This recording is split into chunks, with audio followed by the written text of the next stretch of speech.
Good morning dear students. अभी हमने alkynes chapter start किया है और एल्काइंस चैप्टर में अगर हम बात करें तो ऑलमोस्ट जो हमारा चैप्टर है वो कंप्लीट हो चुका है। इसमें एक दो टॉपिक और रहते हैं बस। डाइंस हम ऑलरेडी कर चुके हैं। इसमें हम बात करते हैं, हमें अभी इलेक्ट्रोफिलिक एडिशन रिएक्शन डिस्कस करना है। सेम जैसे एल्कीन में हमारे पास इलेक्ट्रोफिलिक एडिशन रिएक्शन होती है, सेम एल्काइंस में होती है। बस थोड़ा बहुत सा डिफरेंस है, इसमें इतना ज़्यादा डिफरेंस नहीं है। जैसे हमारे पास एल्काइंस में इलेक्ट्रोफिलिक एडिशन रिएक्शन होती है, सेम हमारे पास एल्कीन में इलेक्ट्रोफिलिक एडिशन रिएक्शन होती है। मैं कह सकता हूँ कि जैसे एल्कीन में होती है सेम एल्काइंस में होती है। Our next topic is electrophilic addition reaction. Electrophilic addition reaction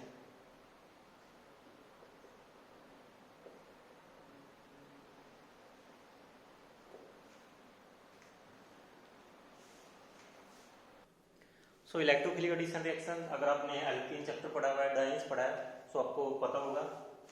alkenes जल्दी हम बात कर रहे हैं एल्काइन की। एल्काइन में मेरे पास है जैसे H2 हैलोजन हो सकता है, ब्रोमीन, क्लोरीन, कुछ भी हो सकता है मेरे पास।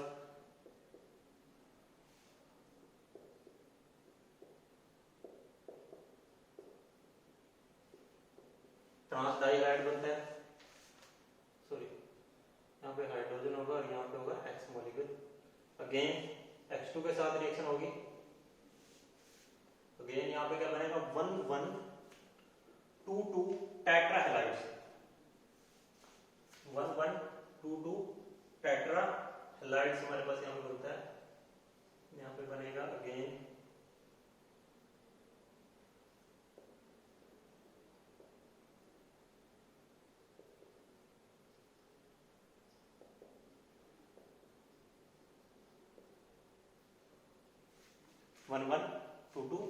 टेट्राहैलाइड्स हमारे पास यहाँ पे फॉर्मेशन होती है। ये तो हमारे पास एल्काइंस में रिएक्शन होगी। अगर मैं रिएक्टिविटी की बात करूं, जो हमारे पास एल्काइन मॉलिक्यूल होता है उसकी रिएक्टिविटी कम होती है एज कंपेयर टू एल्कीन। जो एल्काइन की रिएक्टिविटी है टुवर्ड्स इलेक्ट्रोफिलिक एडिशन रिएक्शन वो कम है। एल्काइंस की रिएक्टिविटी क्या है, एल्कीन्स के कंपैरिजन में क्या वहां पे कम है। और जो एल्काइन में आपको पता है कि 2 पाई बॉन्ड होते हैं, ट्रिपल बॉन्ड के हमारे पास क्या होता है, ट्रिपल बॉन्ड में 2 पाई बॉन्ड और 1 सिग्मा बॉन्ड। और एल्कीन में क्या होता है 1 पाई और 1 सिग्मा बॉन्ड। एक सिग्मा बॉन्ड होता है और एक होता है हमारे पास वहां पे पाई बॉन्ड होता है। फिर भी जो हमारे पास एल्काइन के पास 2 पाई बॉन्ड होने के होते हुए भी इसकी जो रिएक्टिविटी है वो कम है एज कंपेयर टू एल्कीन की अगर हम बात करते हैं। और जो मैं कह रहा हूं कि आपको कि इसकी रिएक्टिविटी कम है as compare to this one, ये हमने ऑब्जर्व किया है क्योंकि जब हम इसकी इलेक्ट्रोफिलिक एडिशन रिएक्शन करते हैं ना एल्काइंस की, जो majority of electrophilic addition reaction है जो एल्काइंस की, वो जनरली हैवी मेटल आयंस की प्रेजेंस में होती है। वो कब होती है, हैवी मेटल आयंस की प्रेजेंस में होती है। जैसे मर्करी हो गया या बेरियम, हमें मेटल के यूज करना पड़ता है। बट एल्कीन के केस में हमें कोई कैटलिस्ट यूज नहीं करना पड़ता। In the case of alkenes we have to no use of catalyst, but in the case of alkynes we have to use heavy metal catalyst. Heavy metal ions हमें वहां पे use करने पड़ते हैं। अब इसके दो रीजन है, हम डायरेक्ट रीजन पे आते हैं। पहला रीजन तो क्या है कि हमारे पास एल्काइंस में क्या है sp ऑर्बिटल है और एल्कीन में क्या है sp2 ऑर्बिटल है। अब आपको पता है कि जो sp ऑर्बिटल है हमारे पास, वहां पे क्या होता है, उसमें ट्रिपल बॉन्ड होता है और sp2 ऑर्बिटल में हमारे पास क्या होता है, सिंगल बॉन्ड होता है।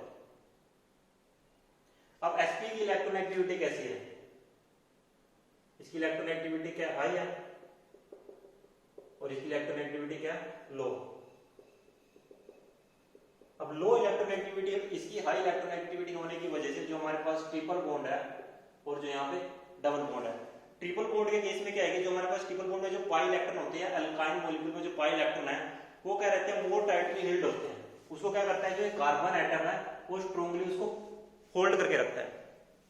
जो हमारे पास वहां पे ट्रिपल बॉन्ड है और वहां पे जो कार्बन है वो sp हाइब्रिडाइज कार्बन होने की वजह से इसकी इलेक्ट्रोनेगेटिविटी ज्यादा होती है।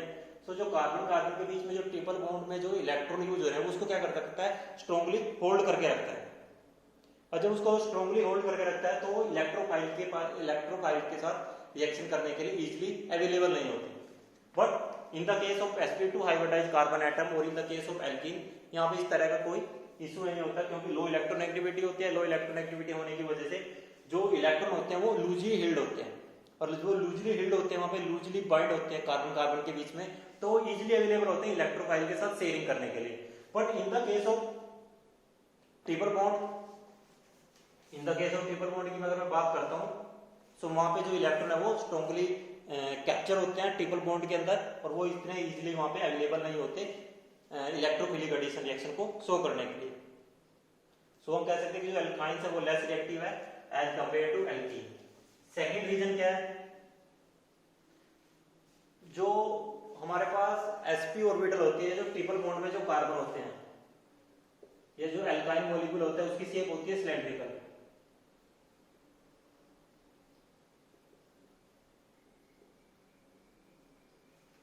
शेप कैसे होती है, सिलेंड्रिकल शेप होती है। बट डबल बॉन्ड में क्या किस तरह से होते हैं, जो इलेक्ट्रॉन डेंसिटी होती है वो अबव द प्लेन और बिलो द प्लेन होती है। इस बनाना शेप हम वहां पे कह सकते हैं, उसकी बनाना शेप तो नहीं होती। जो यहाँ पे कार्बन कार्बन के बीच में जो इलेक्ट्रॉन डेंसिटी होती है वहां पे पाई बॉन्ड फॉर्मेशन होती है, और कुछ electron density above the plane होती है, यहाँ पे होती है, और कुछ यहाँ पे होती है। ओके, बट इस केस में जो सिलेंड्रिकल जो इलेक्ट्रॉन डेंसिटी होती है वो मॉलिक्यूल के अराउंड इस तरह से होती है।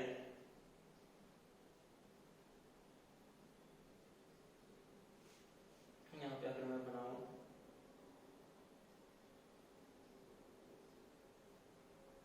यहाँ पे सिलेंड्रिकल शेप होती है इस तरह की, और जो इलेक्ट्रॉन डेंसिटी वो क्या होती है यहाँ पे जैसे कंप्लीटली डिलोकलाइज करती रहती है।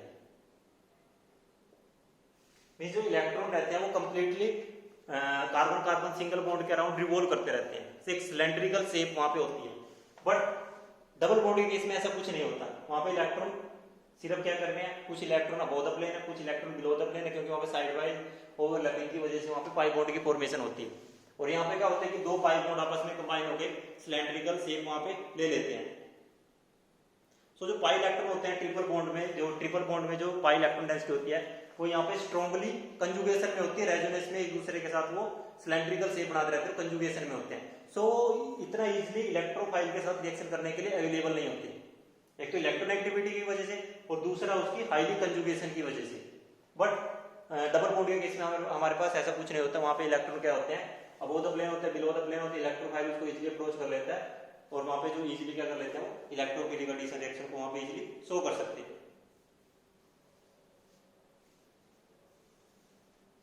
ओके, ये तो था रीजन की जो अल्काइंस की जो इलेक्ट्रोफिलिक एडिशन रिएक्शन की जो रिएक्टिविटी है वो कम है as compare to alkene. Okay, इसके बाद हम बात करते हैं रिएक्शन की कि जो रिएक्शन होती है जनरली वो किस तरह से होती है।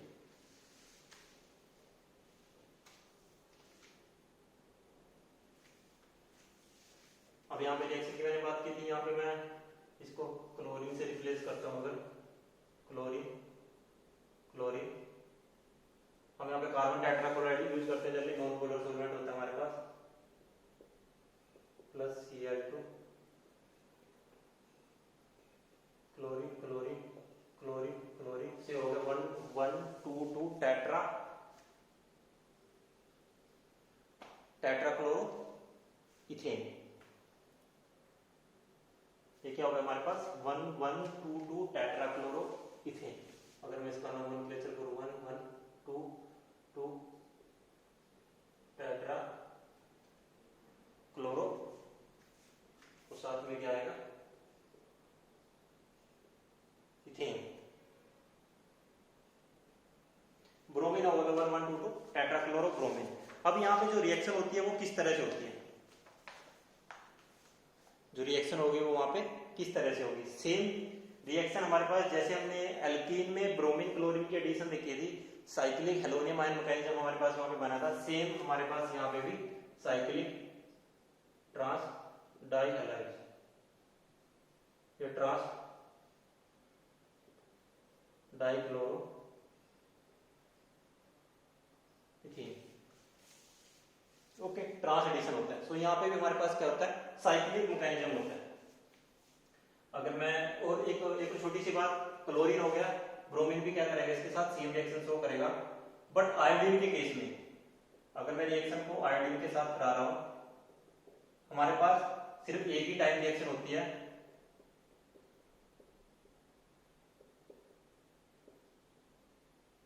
हमारे पास ओनली सिंगल टाइप एडिशन होता है आयोडीन का,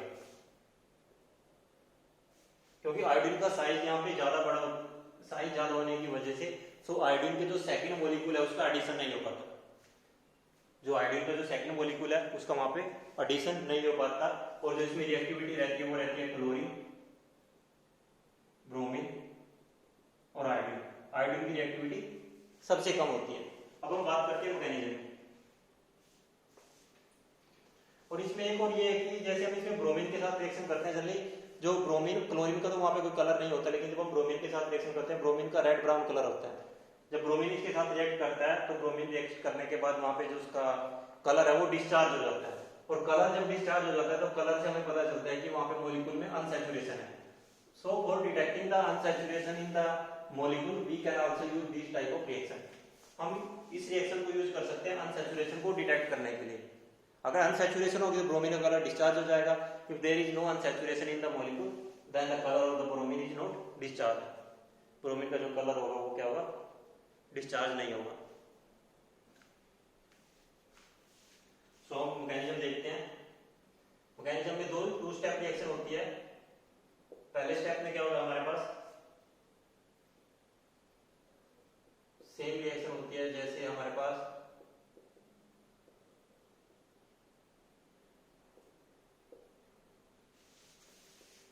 स्लो रिएक्शन होगी, ब्रोमाइड आयन यहां से निकलेगा। जैसे अपने अगर एल्कीन की रिएक्शन आपने पढ़ी है, इलेक्ट्रोफिलिक एडिशन रिएक्शन, तो सेम रिएक्शन होती है, आप इसको भी इजीली वहां पे कर सकते हो।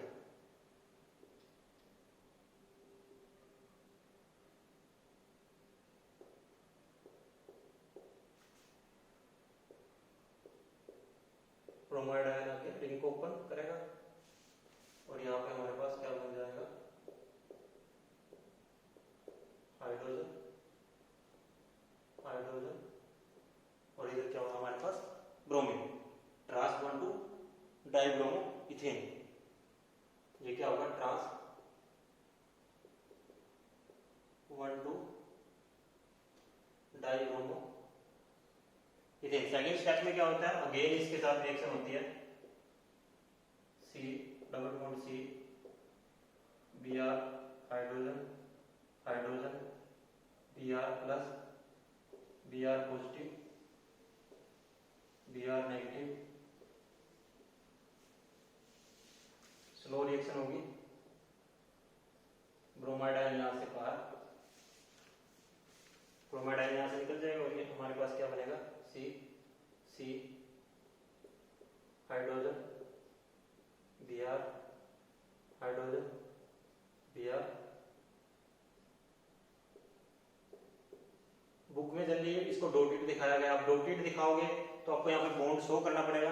ध्यान से सुनना, अगर आप डॉटेड शो कर रहे हो तब तो आपको यहाँ पे बॉन्ड शो करना पड़ेगा। अगर आप सॉलिड दिखा रहे हो तब आपको यहाँ पे बॉन्ड शो करने की जरूरत नहीं है। डॉटेड मींस बॉन्ड अभी ना ही कंप्लीटली बना है ना ही कंप्लीटली वहां पे ब्रोक हुआ है। ओके, मैं एक डॉटेड से दिखा रहा हूँ और एक सॉलिड से मैंने दिखाया। ब्रोमाइड आयन रिंग को क्या करेगा, ओपन करेगा इस साइड से और ये यहाँ पे इधर, और मेरे पास बनेगा क्या, हाइड्रोजन, हाइड्रोजन, बी आर। जब तक डबल बॉन्ड है तभी तक वहां पे ज्योमेट्रिकल आइसोमर रहेंगे, सिस ट्रांस रहेगा, otherwise there is no cis trans. Tetra bromo ethane, ये होती है आपके पास reaction. Cyclic halonium ion mechanism यहाँ पे होता है, इसको मैं लिख देता हूं साइक्लिक ब्रोमीनियम आयन।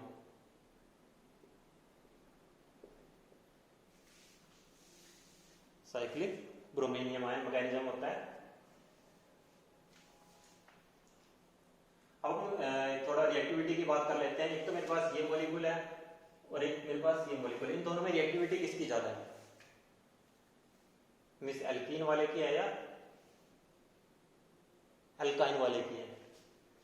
सो मैं दोनों बना देता हूं, यहां पे मैं X लिख रहा हूं और यहां पे पॉजिटिव चार्ज, एक एल्कीन से ड्राइव्ड है और एक एल्काइन से ड्राइव्ड है। ओके, अब मुझे इसमें रिएक्टिविटी बतानी है, दोनों की रिएक्टिविटी किसकी ज्यादा है, means which one is the more stable, इन दोनों में स्टेबल कौन सा है। अब ये ट्रिपल बॉन्ड से ड्राइव किया गया है, अगर मैं इसको डॉटेड शो करता हूं, सो डॉटेड किस तरह से होगा, इस तरह से।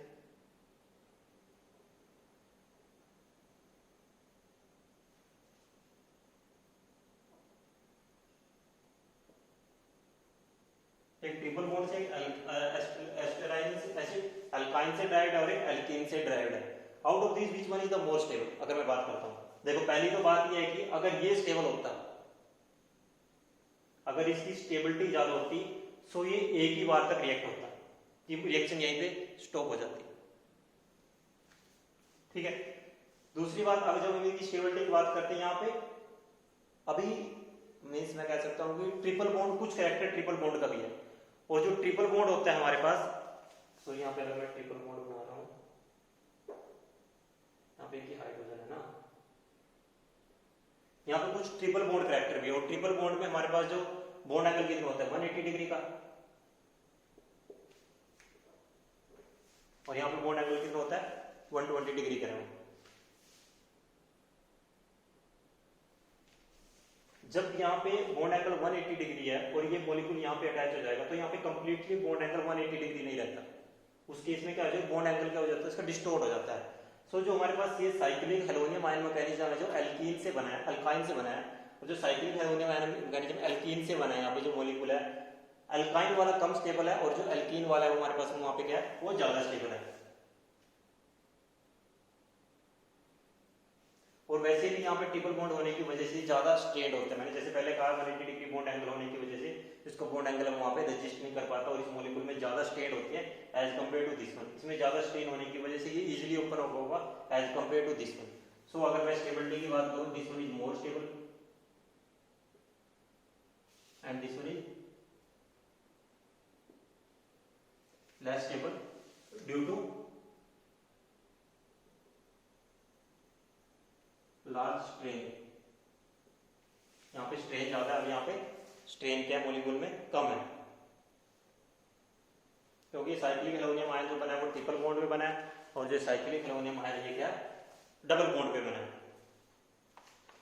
सो जैसे हमने ये जो एडिशन ऑफ हाइड्रोजन मॉलिक्यूल आपने, sorry addition of bromine molecule, halogen molecule आपने पढ़ा है, ऐसे हम HCl, HBr, HI उनका भी हम एडिशन कर सकते हैं, बट उन केस में क्या होगा, हमारे पास जो मैकेनिज्म होगा वो साइक्लिक हेलोनियम आयन मैकेनिज्म ना होगी, सिंपल मैकेनिज्म होगा, वहां पे हमारे पास फ्री कार्बोकैटायन की फॉर्मेशन होगी। एक रिएक्शन को हम जल्दी से वो भी देख लेते हैं।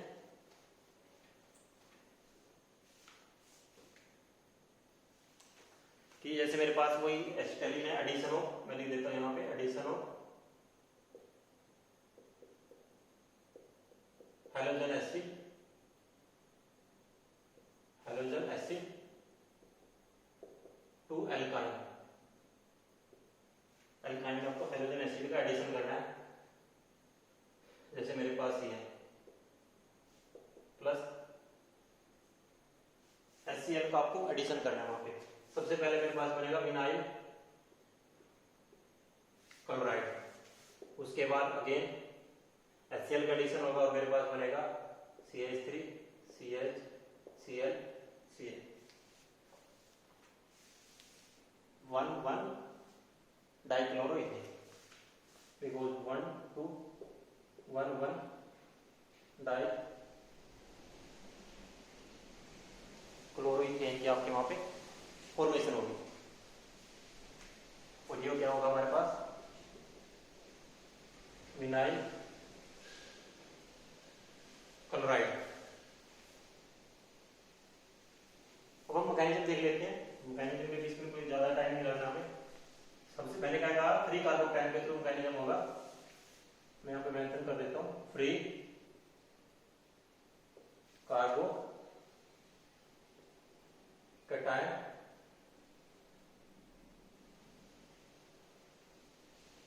मैकेनिज्म।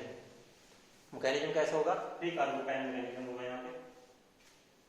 सो H C triple bond CH plus H positive Cl negative. सबसे पहले हाइड्रोजन का एडिशन होगा, CH2 डबल बॉन्ड CH, यहाँ पे कैसे चार्ज आ जाएगा, पॉजिटिव चार्ज। उसके बाद जो क्लोरीन यहाँ से रिलीज होगा Cl नेगेटिव, वो यहाँ पे ऐड होगा और क्या बनेगा, H2C double bond CH Cl, H2C double bond CHCl। Again HCl, ये इधर क्लोरीन बाहर, इधर पॉजिटिव चार्ज, इधर नेगेटिव चार्ज। सो हमारे पास बनेगा CH3 CH Cl, इस पे पॉजिटिव चार्ज आएगा और जो Cl नेगेटिव है वो अगेन पॉजिटिव चार्ज पे रिएक्ट करेगा और H3C CH Cl 1,1 डाइक्लोरोइथेन जो मॉलिक्यूल है हमारे पास वहां पे बन जाएगा। अब जो यहाँ पे पॉजिटिव चार्ज है तो क्लोरीन के जो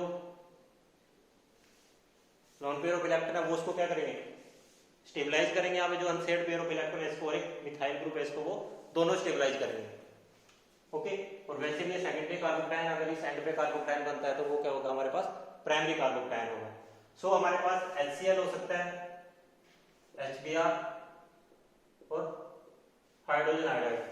जितना इजीली HCl HBr HI का बॉन्ड ब्रेक होगा उतना ही इजीली हमारे पास रिएक्शन क्या होगी, प्रोसीड होगी।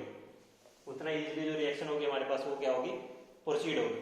और वैसे भी जो हमारे पास ये फर्स्ट स्टेप होता है जनरेशन ऑफ कार्बोकैटायन, ये हमारे पास स्लो स्टेप होता है। सो ये हमारे पास क्या है, रेट डिटरमाइनिंग स्टेप है। और ऑर्डर क्या रहेगा रिएक्टिविटी का, अगर मैं बात करता हूँ, जो रिएक्टिविटी का ऑर्डर रहेगा HCl HBr HI, ये ऑर्डर रहेगा कि हाइड्रोजन क्लोराइड है वो सबसे पहले रिएक्ट करेगा और उसके बाद हाइड्रोजन ब्रोमाइड और उसके बाद क्या होगा, हमारे पास हाइड्रोजन आयोडाइड वहां पे आके रिएक्ट करेगा। सो ये तो था इलेक्ट्रोफिलिक एडिशन रिएक्शन ऑफ, अगर हमारे पास HCl HBr हैलोजन एसिड का एडिशन कर रहे हैं। और जो हमारे पास ये सेकेंडरी कार्बोकैटायन बना है यहाँ पे, ये क्या है, ये resonance stabiliser.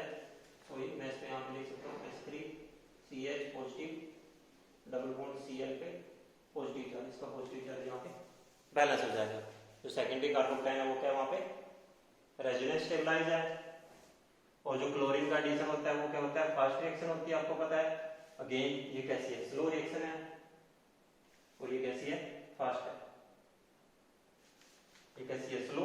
Generation of carbocation slow reaction होती है, देन क्लोरीन का एडिशन फास्ट, अगेन ये स्लो रिएक्शन होगी और ये क्या होगी, हमारे पास यहाँ पे फास्ट रिएक्शन होगी, जो हमारे पास फाइनल प्रोडक्ट बनेगा।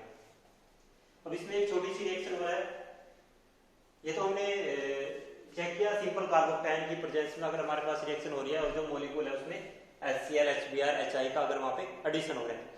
एक हम चेक करते हैं फ्री रेडिकल की प्रेजेंस में अगर एडिशन होता है तो वहां पे हमारे पास जो रिएक्शन है, जो प्रोडक्ट है वो क्या बनेगा, कि addition of HBr not hydrogen chloride hydrogen iodide, because जो हाइड्रोजन क्लोराइड और जो हाइड्रोजन आयोडाइड का एडिशन होता है उस केस में रिएक्शन का एक स्टेप एंडोथर्मिक होता है और हाइड्रोजन क्लोराइड के केस में एक स्टेप एंडोथर्मिक होता है। तो जो एंडोथर्मिक के केस में जो हमारे पास रिएक्शन होती है वो थर्मोडायनामिकली नॉन फिजिबल हो जाती है। सो हमारे पास जो नेक्स्ट रिएक्शन है free radical addition of hydrogen bromide, free radical addition of hydrogen bromide. ये हाइड्रोजन ब्रोमाइड को हमें फ्री रेडिकल एडिशन करना है और जो हाइड्रोजन ब्रोमाइड का जो फ्री रेडिकल एडिशन होता है वो होता है फ्री रेडिकल की प्रेजेंस में। और जो ये रिएक्शन होती है एंटी मार्कोनी रूल के अकॉर्डिंग, एंटी मार्कोनी को rule, anti Markovnikov rule, peroxide effect या इसको बोलते हैं पेरोक्साइड इफेक्ट की हम बात करते हैं। सो जैसे मेरे पास CH3 C triple bond CH plus HBr के साथ मैं रिएक्शन कर रहा हूँ, तो इस केस में भी हमारे पास क्या बनेगा, प्रोडक्ट तो सेम बनेगा, CH3 CH double bond CH Br, वही 1 ब्रोमो प्रोपेन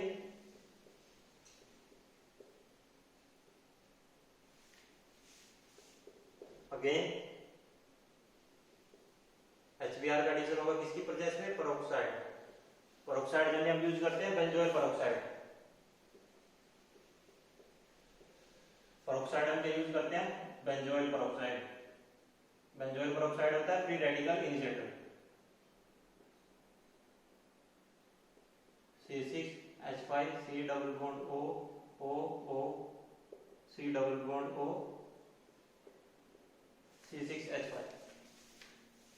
तो यहाँ पे क्या बनेगा आगे, CH3 CH2 CH Br Br।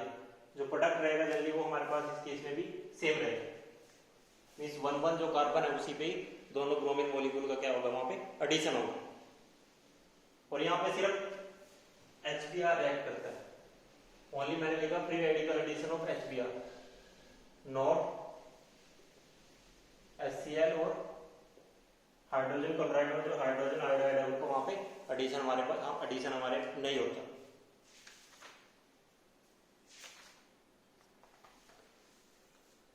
सो ये था हमारे पास topic electrophilic addition of electrophilic addition reaction, free radical addition. ये हमने इसमें किया है साइक्लिक हेलोनियम आयन मैकेनिज्म हमने इसमें देखा, और फ्री जो कार्बोकटायन मैकेनिज्म जिस फॉर्मेशन हो रही थी हमारे पास, हमने वो भी इसके केस में यहाँ पे डिस्कशन किया है। सो इस टॉपिक में जो हमारे पास इलेक्ट्रोफिलिक एडिशन रिएक्शन थी वो यहाँ पे कंप्लीट होती है। तो आई होप ये टॉपिक आपको समझ में आया होगा। So thank you for watching the video.